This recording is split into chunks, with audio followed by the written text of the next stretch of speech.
네, 할렐루야. 예수님의 이름으로 환영하고 축복합니다.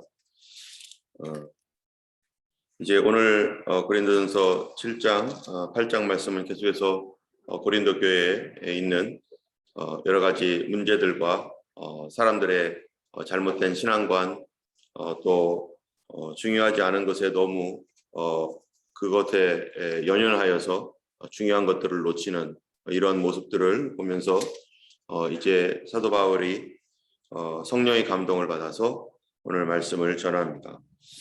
고린도 교회는 우리가 1장에서 우리가 다 같이 봤던 것처럼 고린도 교회는 언변과 모든 지식이 풍족한 교회였고 또 그래서 많은 그 성령의 역사와 또 하나님에 대한 체험도 많은 교회, 그리고 그리스도의 증거가 견고하게 되었고 은사가 부족함이 없는 교회일 뿐만 아니라 더 중요한 것들은 이제 예수님의 다시 오심, 예수님의 재림을 기다리는 교회였다는 것입니다.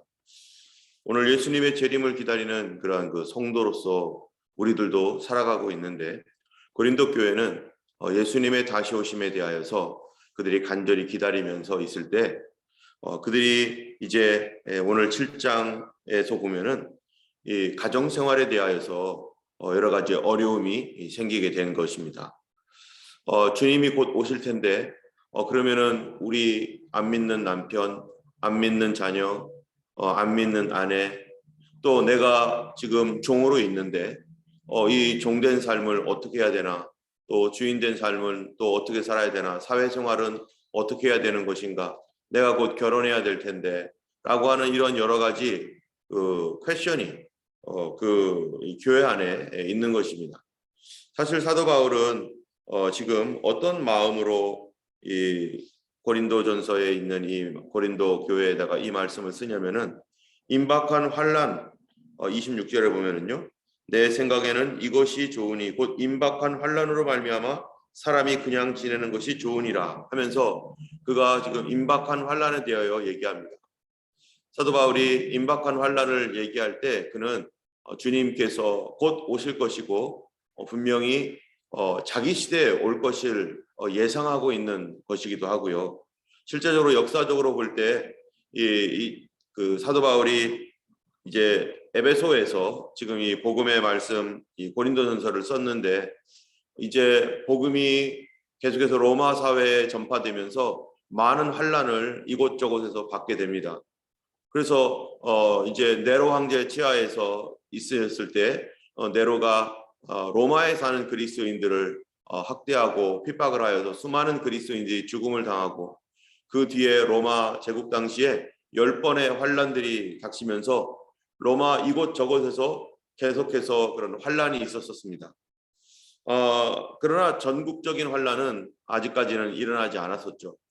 그러나 사도 바울이 보고 있는 임박한 환란이라는 것은 정확하게 그가 이제 곧 다가올 이 여러 그리스도인들에 대한 핍박을 얘기하는 것인지, 또는 앞으로 우리가 소위 말하고 있는 대환란이라고 하는 미래에 주님 오실 때 일어나는 그런 엄청난 환란을 말하는 것인지, 아마 이 두 가지를 다 포함하고 있을 거라고 생각이 돼요.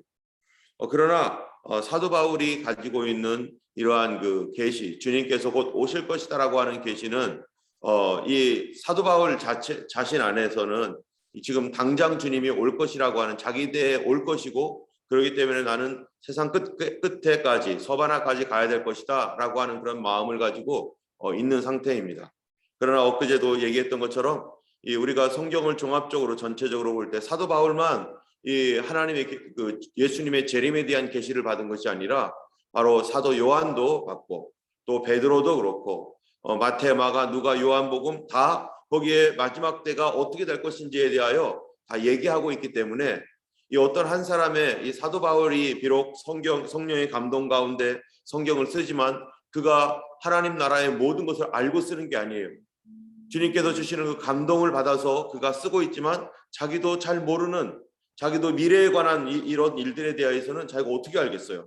그러나 주님께서 주시는 마음을 가지고 지금 감동 가운데 쓰고 있기 때문에 자신도 하나님께 배워야 되는 것이고, 그러나 나에게 있는 그 계시가 전체적인 계시가 아니라는 거예요. 그래도 고린도전서 13장에서 보면은 우리가 부분적으로 알고 부분적으로 예언하나 그러나 온전한 것이 올 때에는 부분적으로 하던 것이 그치리라. 그러면서 본인이 우리가 생각하는 것도 부분적이고 계시도 부분적이고 또 우리가 알고 있는 어떤 이런 것들도 부분적이라는 거예요. 하나님께서 모든 것을 한 사람에게 다 준 것이 아니라 각자마다 부분적으로 받았기 때문에 그래서 우리가 어떻게 해야 되는 겁니까? 겸손해야 되는 거죠. 내가 받은 믿음이 있고 또 다른 사람이 받은 믿음의 어떤 말씀들이 있는데 그 사람이 정말 성령의 사람이라면 내가 받지 못했던 나는 도저히 받을 수 없는 그런 내용을 그 사람의 인생과 삶을 통과하면서 그가 하나님께로부터 받은 말씀이 있을 거란 말이죠. 또 다른 사람은 저 사람도 모르는 어떤 새로운 어떤 또 다른 부분들을 하나님께로부터 또 감동을 받은 것이 있을 거고 나는 다른 사람들이 알지 못하는 나대로의 어떤 감동이 있을 것입니다. 하나님이 모든 것들을 합해서 모든 것을 합력하여 선을 이룬다 하신 말씀과 같이 우리가 갖고 있는 우리의 이 신앙에 대하여서 어떤 부분들은 내가 전혀 모르고 있는 부분들이 있죠.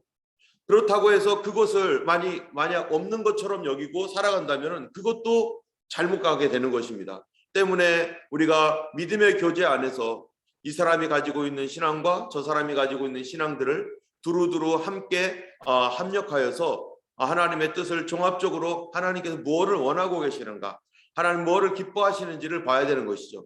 때문에 우리가 기도할 때도요 마찬가지입니다. 내가 어떤 문제를 가지고 기도할 때 그 기도가 나에게 하나님께서 어떤 메시지를 주셨다고 하더라도 그것이 과연 100%인가 그렇지 않을 수가 있다는 거예요. 왜냐하면 내 아내도 우리 가정 안에 어떤 문제가 있을 때 그 문제를 가지고 기도했을 것이고 우리 자녀들도 그 문제를 가지고 기도했을 것이라면은 바로 우리가 함께 기도하면서 나에게 주셨던 감동과 내 아내나 남편에게 우리 자녀들에게 주셨던 우리가 다 성령 안에서 하나 되었다면 분명히 주님은 함께 얘기하고 있을 것입니다. 그러면 이거를 어떻게 해야 되는 거예요? 우리가 합력하여서 함께 이것을 모아서 같이 기도하고 같이 하나님 앞에서 맞춰가는 것이죠. 그래서 너희가 합심하여 기도하라 했던 말씀이 무슨 말입니까? 마태복음에 합심하여 기도하면 하나님 응답하신다. 여기서 합심이라는 것이 뭐냐면 어그리입니다. 어그리. 또 하모니. 서로 간에 이 부부 안에서 자녀들과 가운데 또는 교회 안에 교우들과 함께 기도하면서 내가 받은 것만이 절대적인 것이 아니기 때문에 우리가 그것이 하나님의 뜻인 것 같다고 나도 그와 비슷하다고 나도 그런 부분은 공통적이라고 나는 이런 부분은 좀 다르다고 이런 여러 가지 이런 것들이요 우리가 함께 모여서 하나님의 뜻을 찾아가는 것입니다. 이 하나님의 뜻을 진리를 찾아가는 이런 과정 가운데 어떤 부분들은 내가 잘못 알고 있는 부분 또 어떤 부분들은 내가 배워야 할 부분 이런 부분들을 함께 협력해서 같이 나가는 것 그것이 믿음 생활인 것이죠. 때문에 우리는 서로에게 겸손해야 되는 것입니다. 나의 기도가 하나님께 나에게 주셨던 그 메시지가 있을지라도 그 부분이 혹시라도 부분적인 것일 수도 있기 때문에 다른 사람들의 또는 성경의 어떤 메시지나 이런 것들과 함께 항상 하는 이런 종합적인 눈을 갖지 않으면은 우리가 잘못 가는 길로 접어들어서 그게 바로 누가 하는 것입니까? 이단들이 하는 것이죠. 이만이라든지 또는 뭐 안상홍증이라든지 또 여호와 증인 또 몰몬교 또 뭐 이슬람 다 마찬가지죠. 이런 사람들이요 어떻게 합니까? 내가 한 것이 절대적이다. 내 말이 절대적이니까 내 말 따라와라. 그러니까 사람들은 뭐를 원하냐면 절대적인 걸 원해요. 이 세상이 답이 없는 것과 같기 때문에 내가 어떻게 할지를 다른 사람에게 나를 전폭적으로 맡기고 싶어 하는 사람들이 있습니다. 때문에 나의 생각이나 이런 건 다 그냥 내려놓고 그냥 그 어떤 누군가가 나의 마음을 알아준다면 거기에 내가 전폭적으로 나를 맡겨버려 가지고 거기에 무조건 따라가요. 그 말이 맞는지 틀리는지 그거 상관하지 않아요. 그냥 맞다고 믿고 따라가요. 그런데 이게 얼마나 위험한 일이겠어요. 내 인생을 어떤 사람의 말에 맡기고 또 저 사람이 저러면은 그것이 뭐 틀리건 맞건 막 무조건 가게 될 때 둘 다 망하게 되는 것이죠. 그래서 어떤 사람들은 내가 결정하지 않고 내 결정을 다른 사람에게 맡겨가지고 그 사람으로 따라가다 보면은 이게 바로 2단, 3단 되는 것이고, 거기에서 이 새로운 어떤 교주가 나타나는 것이고, 여러분 성경에 있는 해석도 얼마나 다양합니까? 성경 안에 여러 가지 범위가 있지만 이 범위를 벗어나면 안 되지만, 그러나 성경 안에 이렇게 해석하고 저렇게 해석하는 것들이 여러 있습니다. 그러다 보니까 사람들이 어떨 때는 성경을 읽고 말씀을 해석하면서 아니 도대체 어떻게 하라는 것이지? 아주 잘 모르겠네. 어떻게 하면 좋을지? 라면서 이게 여러 해석들을 보면서 좀 혼란스러울 때가 있어요. 그럴 때 누군가가 이것이 확실하다, 이게 진리다, 내가 말하는 거 내가 받았다, 이 말대로 따라와라 이러면요, 어떤 사람들은 그래, 아우 복잡한데 저 사람 말을 한번 믿자 하고 그냥 막 따라가 버려요. 그랬을 때 문제가 생기는 것이죠.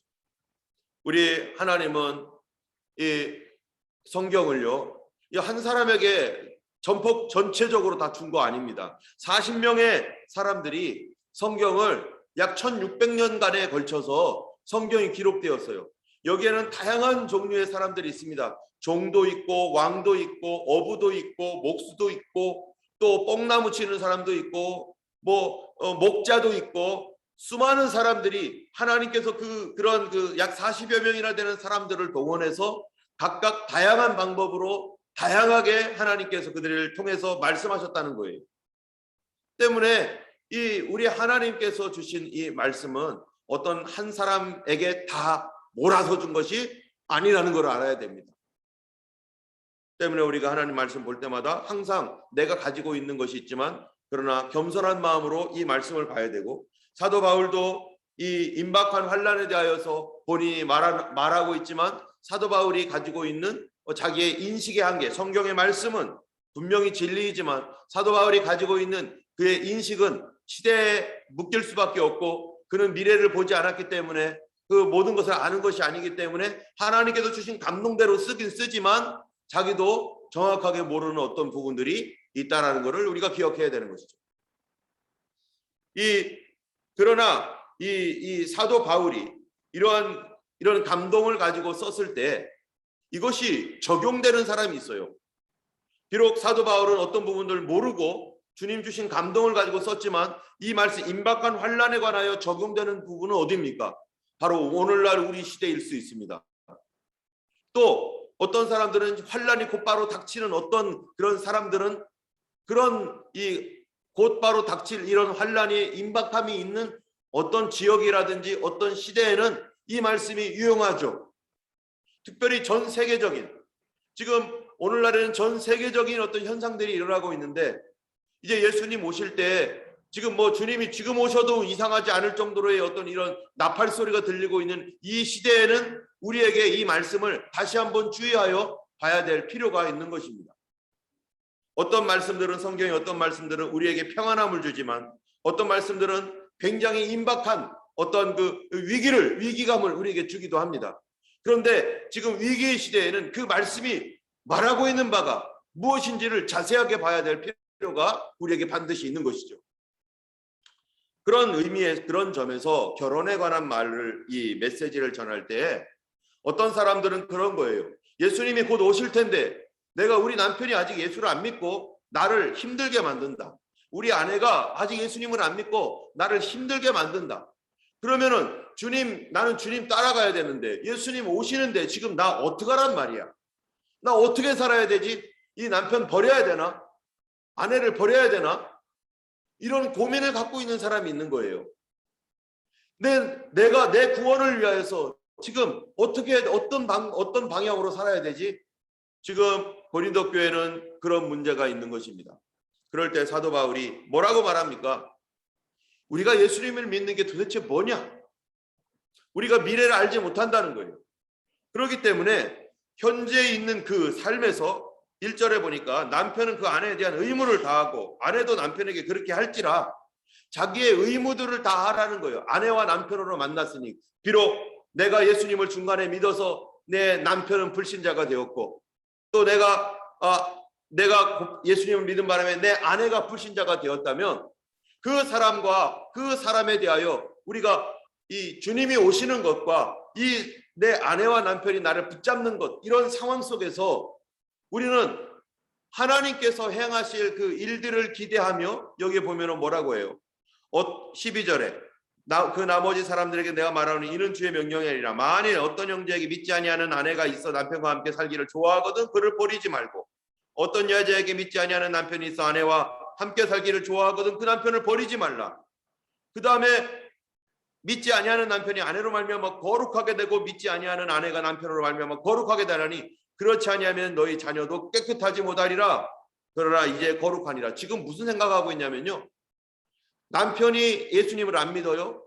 그러니까 뭐라고 생각하냐면은 이제 믿지 아니하는 남편이 아내로 믿지 아니하는 아내가 남편으로 말미암아 거룩하게 되나니, 또 14절에 보니까 믿지 아니하는 남편이 아내로 말미암아 거룩하게 되고 믿지 아니하는, 이게 무슨 말이냐면은 내 남편이 예수님을 안 믿으니까 우리가 전체가 다 거룩하지 않다. 그러니까 내가 분리가 돼야 된다.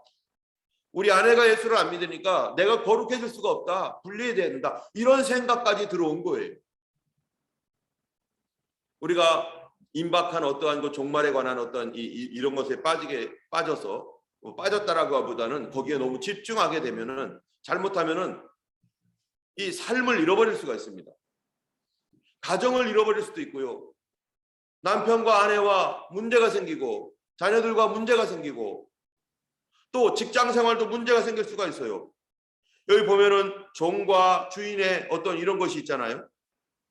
여기 보니까 17절에 21절에 네가 종으로 있을 때 부르심을 받았느냐 염려하지 말라. 그러나 내가 자유롭게 될 수 있거든 그것을 이용하라. 주 안에서 부르심을 받은 자는 종이라도 주께 속한 자유인이요. 뭐 이렇게 하면서 이 사람들이요, 종들은 이제 내가 예수를 잘 믿고 싶은데 주님 곧 다가오시는데 이거 어떡하지? 이 주인 때문에 내가 이거 안 되겠다. 곧 오실 텐데 그냥 내가 도망가 버려야지 해가지고 주인의 말을 안 듣고 자기 직분을, 자기 신분을 망각하고 막 나가려고 한다는 거죠. 이러한 그 교회를, 예수님을 믿으면서 우리가 어떤 경우에는요, 이런 일들이 우리 안에서 막 혼란스럽고 복잡할 수가 있습니다. 그런데 이 오늘 말씀에서 뭐라고 말하냐면 17절에 전체적으로 17절에 이렇게 말합니다. 오직 주께서 각 사람에게 나눠주신 대로 하나님이 각 사람을 부르신 그대로 행하라. 내가 모든 교회에서 이와 같이 명하노라. 20절에도 보면요, 각 사람은 부르심을 받은 그 부르심 그대로 지내라. 지금 주님의 환란이 임박하고 가까웠다고 해서 막 그냥 정신없이 막 내가 거룩하지 못하게 됐네, 우리 남편 때문에 아내 때문에 막 우리 주인 때문에 내가 안 되겠네 막 이러면서 막 떠들지 말고 어떻게 하라는 거예요? 주님께서 부르신 그 자리에서 주님을 섬겨라. 우리가 예수 믿는 게 도대체 뭐냐 이런 거예요. 주님이 오시고 안 오시고는 그때와 시하는 주님이 아실 텐데, 그런데 더 중요한 거는 우리가 예수 믿는다는 거, 예수 믿게 되면 우리는 어떤 삶을 살아야 될 것인가라는 거에 대해서 지금 사도 바울이 얘기하는 것입니다. 여러분, 우리가 예수를 믿으면 어떤 삶을 살아야 됩니까? 예전에 그리스도인이 된다는 게 무엇인가라는 것에 대하여 우리나라 엄귀연이라고 하는 그러한 그 마부, 옛날에는 오늘날에는 택시지만요, 옛날에는 이제 말을 끌고 다니면서 사람을 태워주는 그런 직업이 있었어요. 이 엄귀연이라는 사람이 예수님을 믿은 마부입니다. 옛날에는 마부는 아주 천한 사람이고 그냥 뭐 별로 이렇게 알아주지도 않는 사람이죠. 그런데 이 사람 때문에 한 사람이 전도되어 가지고 목사님이 되었는데, 그 사람이 누구냐면은 여러분, 우리나라의 마지막 왕이 누굽니까? 고종이죠. 고종인데 고종보다 이 사람이 조금만 먼저 태어났어도 이 사람이 왕이 될 뻔한 사람이에요, 이 서열상으로. 그런데 고종이 먼저 태어났기 때문에 이 사람 그 당시 좀 어렸으니까, 그렇기 때문에 이 고종이 이제 왕이 되어서 우리나라의 마지막 왕이 됐는데, 만약에 이 사람이 조금만 더 일찍 태어났으면 이분이 왕이 될 사람이었어요. 그분이 이름이 이재영이라는 사람이 왕족이죠. 나라가 일본에게 망하고 그랬을 때 이 사람이 군수로 있다가 이 세상 더 이상 살 필요 없다, 이렇게 내가 군수로 있는 것도 참 거북스럽다 해가지고요, 군수 내려놓고 재산 다 정리해서 아내에게 줘버렸어요. 당신 이거 알아서 쓰라고. 그리고 또 상당한 재산은 자기가 가지고 전국을 돌아다니면서 뭐 하는 사람이 한량이 되었습니다. 그냥 이곳에 가서 술 먹고 저쪽에 가서 그냥 경치 구경하고 뭐 이러면서 세상을 또 돌아다니는 그런 사람이 되었어요. 이런 가운데 이 사람이 이제 그래도 왕족이니까 그 제삿날이 있잖아요. 제 조상의 제삿날이 있으면은 조상의 묘에 가가지고 또 이제 차례도 지내고 뭐 이런 일들은 그냥 그대로 하는 거죠. 옛날에 유교 사회니까. 근데 어느 날 이 사람이 이제 제사날이 되어서 조상의 묘에 가서 제사를 지내려고 이렇게 가는데 누군가가 자기를 도와줘야 되는데 바로 마부를 고용했어요. 자기 말을 타고 마부가 끌고 가는데 그 마부가 엄귀현이라는 사람입니다. 이 엄귀현이라는 사람이 이제 얘기를 해보니까 이 양반이죠. 왕족인지 뭔지는 이 사람은 모르지만 뭐라고 당돌하게 얘기하냐면은 나으리께서 예수님 믿으시고 구원 받으셔야 됩니다. 나으리도 예수 믿고 꼭 구원 받으세요.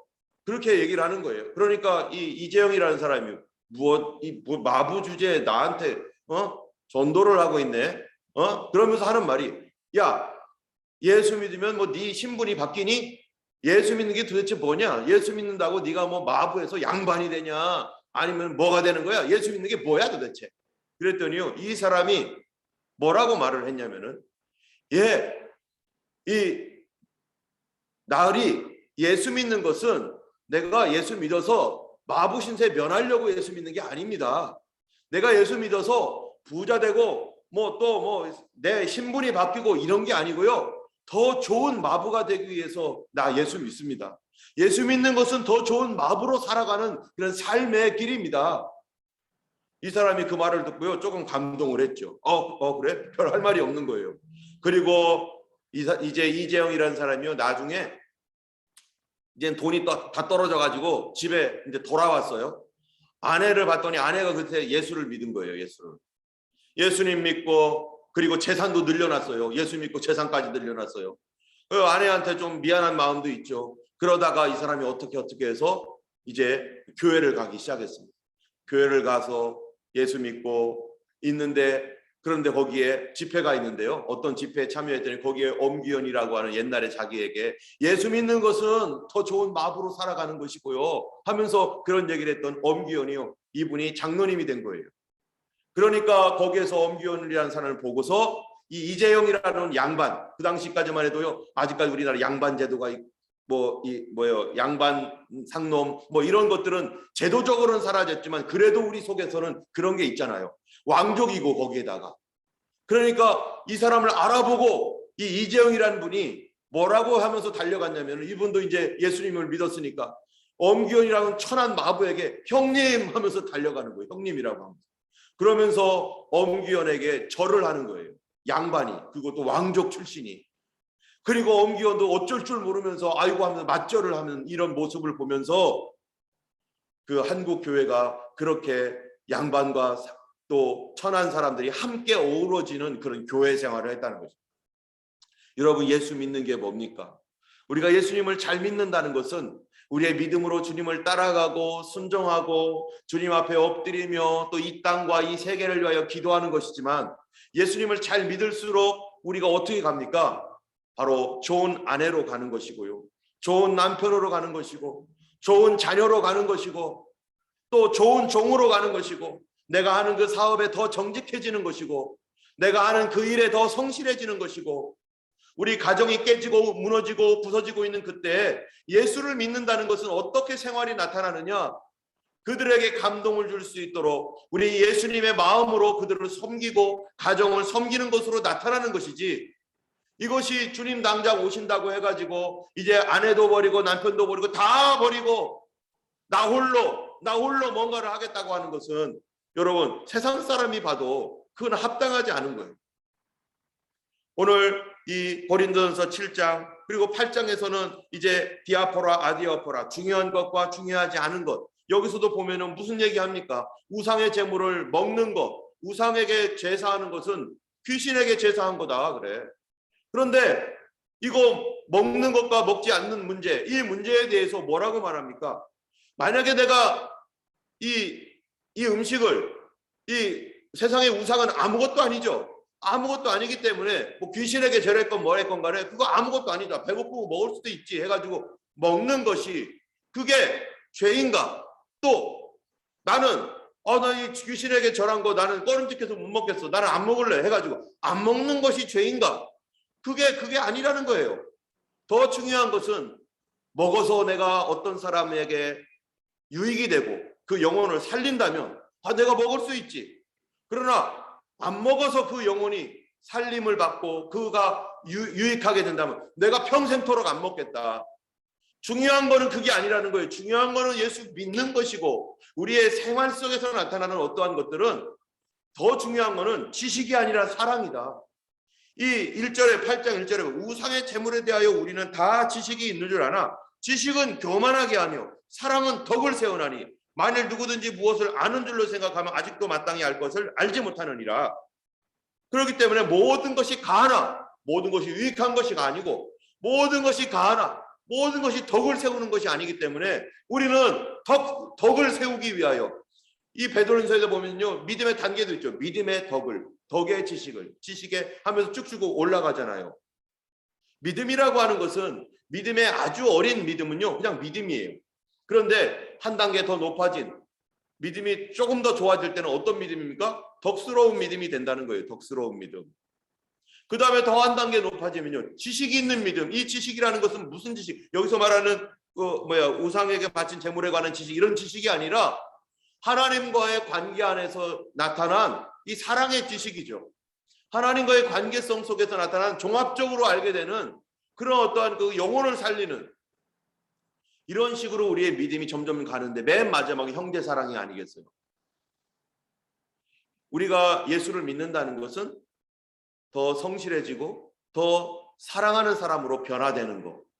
내가 정말로 진실한 진리가 내 안에 있다면 내 삶 속에서 나타나는 것은 진리의 삶이 나타나게 되어 있습니다. 이 진리의 삶이라는 것은 이 다른 사람과 너는 나에게 함께 하지 마 하면서 이렇게 막 구별을 하고 막 그렇게 하는 것이 아니라 이 세상에 예수님이 인카네이션 자신이 이 땅에 이 더러운 세상에 오셔서 우리를 구원하시려고 우리를 끌어안고 우리와 함께 하시면서 피 흘리신 예수님과 같이 우리의 이 현생, 우리의 이 삶 속에서 우리를 어렵게 하는 것들도 있고 가정의 어려움도 있고 직장의 어려움도 있지만 그 안에서 우리가 그리스도인으로서 그것들을 품고 그곳이 변화되도록 하나님 앞에 구하고 기도하면서 믿음으로 살아가는 그게 진리 아니겠습니까?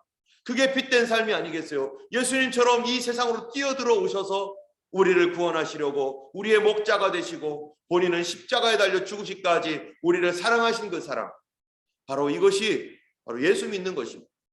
진정으로 예수 믿는 것은 이렇게 나타나게 되어 있어요. 그러나 종교로 예수를 믿으면, 종교심으로 예수 믿으면요 남편이 어떻게 되든지 아내가 어떻게 되든지 자식들이 어떻게 되든지 나는 내 종교심으로 날 살 거야. 거기에는 어떤 사랑도 없는 것이죠. 하나님이 사랑이신데 오늘 하루 살아가면서 정말로 나의 삶이 과연 덕스러운 삶인가, 덕스러운 믿음인가, 우리는 예수님을 바르게 믿고 있는가, 정말 예수를 믿는 것이 이 마지막 시대에 정말 무엇인가, 우리가 오늘 주님 앞에서 고민하며 우리가 사랑과 믿음과 소망 가운데 참으로 주님을 섬기는 귀한 하루 되기를 예수님의 이름으로 축원합니다. 기도하겠습니다. 자비하신 하나님 아버지 감사합니다. 우리에게 하나님 진리의 믿음을 주셔서 예수님이 빛되어 주셔서 우리 안에 말씀을 비춰주시고 어두웠던 과거와 누룩으로 가득 찬 하나님의 우리의 더러운 마음들을 오늘도 주께서 주님의 말씀과 사랑과 은혜와 빛으로 우리를 벗겨주시고 씻어주시고 다시 새롭게 하신 줄 믿습니다. 주님, 진리의 믿음, 진리를 사랑하는 믿음이 우리 마음 가운데 충만하여 우리의 손과 발이 움직이고 마음이 움직일 수 있도록 주님 믿음을 더하여 주시고 주님의 사랑을 부어주셔서 참으로 우리 자녀들과 우리 하나님 아내와 남편과 또 우리 직장과 하나님 우리 교회 안에서 하나님 그 빛이 그 사랑이 흘러넘치게 하여 주시고 참으로 주님의 흘러넘치는 그 사랑으로 말미암아 아버지 하나님의 모두가 다 그리스도께로 돌아와 예수 믿고 함께 구원받고 주님 오시는 그날에 함께 주님을 영접할 수 있는 저희가 될 수 있도록 도와주시옵소서. 가족들을 위하여 지금도 기도하는 그 간구에 응답하여 주셔서 아버지 하나님 믿지 아니하는 가족들, 아버지 혹시 하나님 나의 생활과 나의 삶 때문에 아버지 하나님 마음이 막혀서 주님께로 돌아오지 못했다면 주님 용서하여 주시고 하나님 그들도 그리스도께로 돌아올 수 있도록 주여 우리 삶이 진리 가운데 늘 설 수 있도록 도와주시고 예수님의 마음을 닮아 늘 사랑하며 덕을 세우는 저희 삶이 될 수 있도록 하나님 사랑의 믿음을 부어주시고 덕스러운 믿음을 부어주시고 지식 있는 믿음이 될 수 있도록 오늘도 하나님 가르쳐 주시고 주님께서부터 오시는 하나님 그 은혜를 우리에게 부어 주옵소서. 오늘도 우리의 질병을 치료하시며 성도들 한 사람 한 사람 하나님 성령 충만한 가운데 예수님과 동행하게 하여 주옵소서.